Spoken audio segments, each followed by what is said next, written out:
honey fraud fight. Honey is a top performer when it comes to food fraud, and not in a good way. In fact, in 2024, it was among the top 3 food commodities with the most food fraud reports from government sources, media, and peer-reviewed publications. The other 2 were seafood and dairy. Honey is vulnerable because it's highly valued and its liquid form makes it easy to dilute and adulterate. Because it sells for a high price, food fraud can be highly profitable. Fraud shows up in honey in many ways.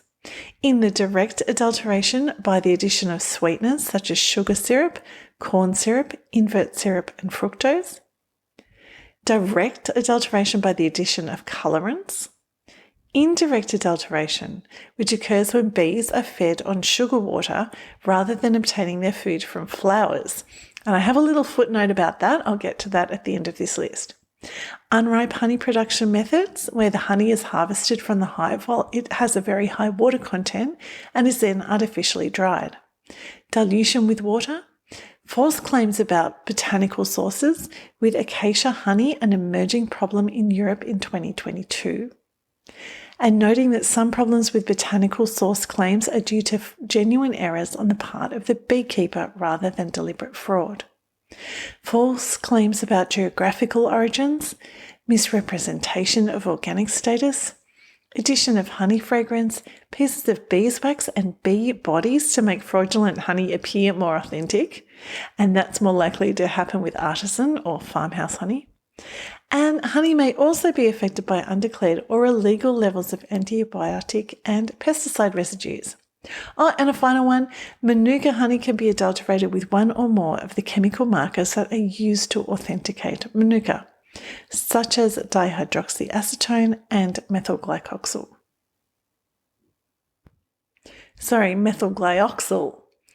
And the footnote about bee feeding and high moisture honey harvesting is that there are legitimate options to do that in some jurisdictions. That is, it's not fraud, and it all depends on the biospecifications and claims made about the honeys, as well as the legal framework. And that list was originally published in my Food Fraud Risk Information database, which is hosted on Trello.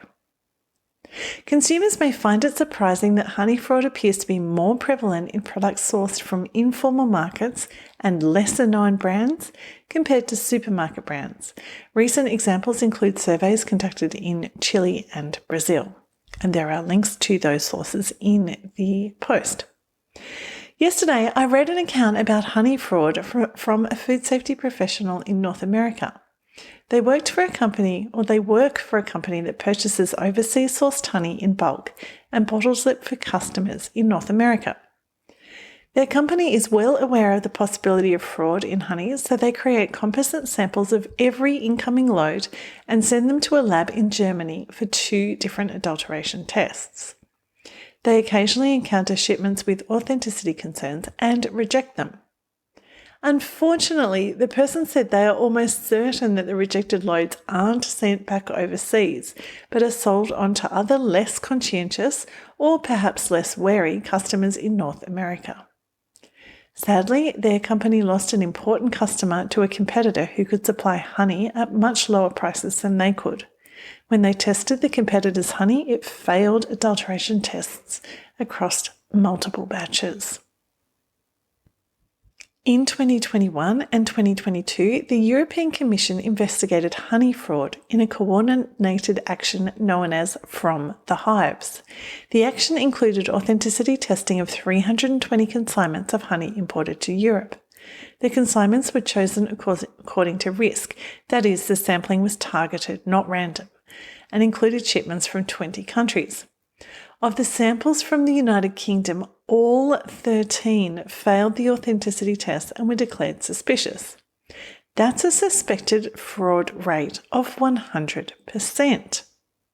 Within the European Union, the operation prompted the creation of new rules for honey traceability and honey origin information for consumers, colloquially known as the Breakfast Directive. Within the United Kingdom, the results provoked consternation, with the National Food Crime Unit questioning the validity of the test methods in a 2024 report. Earlier this month, the United Kingdom's Department for Environment, Food and Rural Affairs, DEFRA, published the results of an official review of the methods used in From the Hives. The review was conducted by 2 working groups formed by DEFRA and the United Kingdom's Food Standards Agency. Here's what they said about the methods used in From the Hives. The groups expressed frustration that limits of detection and limits of quantification had not been supplied for certain tests used in the honey survey. They expressed concern that some of the tests aren't supported by sufficient published data, including tests that consider the presence of difructose anhydride, oligosaccharides and mannose to be markers of adulteration, because these chemicals can be naturally present in authentic honey.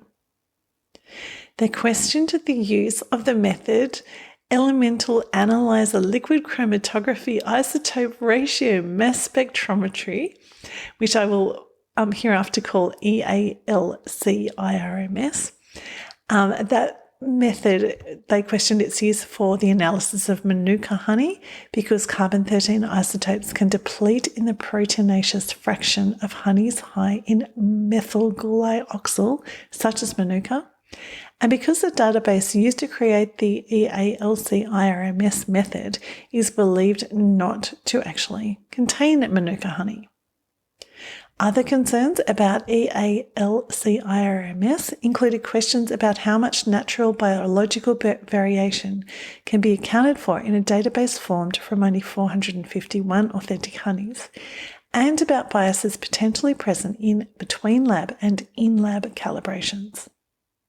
They supported the use of rice marker syrup, which is 2-acetylfuran 3-glucopyranoside AFGP detection by LCHRMS as a way to flag potentially inauthentic honeys. However, they said that because some rice syrups are low in AFGP and some are high, and because trace amounts could be present through cross-contamination, a detection of AFGP unaccompanied by a limited detection is essentially meaningless. Bee feeding practices add even more uncertainty. Bee feeding, in which bees are provided with artificial nectar to maintain hive health, further complicates testing, said DEFRA's working group. This is because bee feed, which can be chemically identical to the sugar syrups used as adulterants in honey, can carry over and persist in the hive for perhaps up to 8 weeks, although published evidence for the duration of carryover doesn't exist.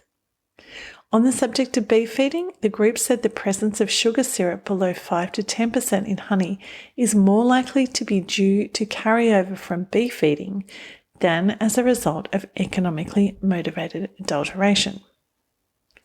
Takeaways for food professionals. Honey is extremely vulnerable to food fraud, and there are frequent reports of fraud in honey.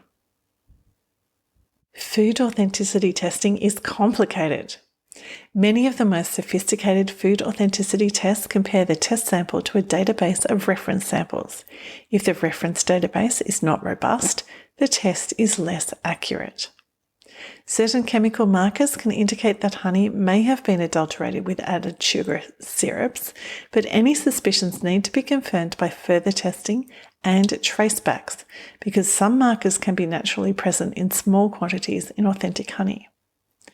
The practice of bee feeding, which is allowed for honey production in some jurisdictions, can confound authenticity tests that detect sugar syrups in honey, as bee feed can be chemically identical to syrups added to honey for fraud, and can carry over into honey if the harvest occurs close to bee feeding time.